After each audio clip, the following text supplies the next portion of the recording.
Assalamualaikum warahmatullahi wabarakatuh. Perkenalkan, nama saya Anggreni Ahmad dari kelas 11 MIA Al-Jahiz. Baiklah, pada kesempatan kali ini saya akan menjawab beberapa pertanyaan yang telah diberikan oleh guru PPKN, yaitu Ibu Herawati SPD. Selamat menyaksikan.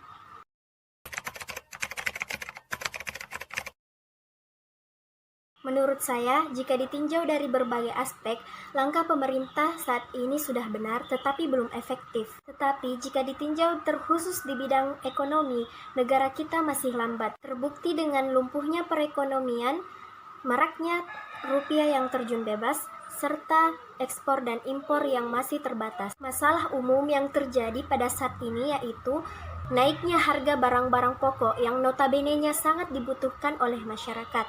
Tetapi segala pekerjaan di luar harus dilaksanakan di dalam rumah atau yang disebut dengan lockdown. Hal ini lebih efisien bagi para pekerja kantor, tetapi bagi para pedagang ini adalah kondisi yang kurang baik.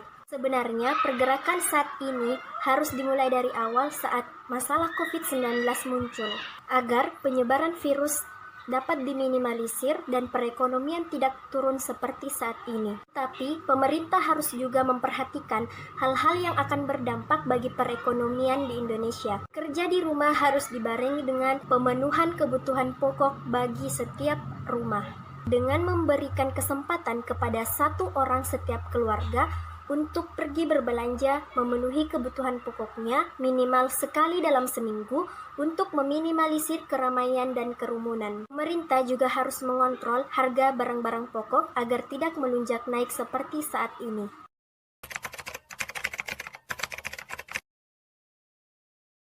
Menurut saya, langkah-langkah yang harus dilakukan bagi pemerintah, yang pertama, pemerintah harus memberikan pemahaman kepada setiap masyarakat tentang apa itu COVID, apa bahayanya, dan bagaimana cara menanggulanginya. Karena saat ini masih banyak masyarakat yang belum mengetahui tentang masalah COVID-19, apalagi di daerah pedesaan. Kedua, pemerintah harus merespon dengan cepat masalah-masalah ekonomi yang terjadi, karena ini akan berdampak di kehidupan sekarang, terlebih lagi kehidupan yang akan datang. Ketiga, membentuk badan-badan tertentu atau tim-tim tertentu untuk pemenuhan kebutuhan pokok di masyarakat. Keempat, meneruskan kebijakan keringanan dalam membayar pajak ataupun ditunda sampai masalah COVID ini selesai. Yang kelima, pemerintah dapat meminta pendapat ataupun saran dari negara-negara lain yang telah melalui masalah COVID-19 ini. Yang keenam, menerapkan lockdown di setiap daerah.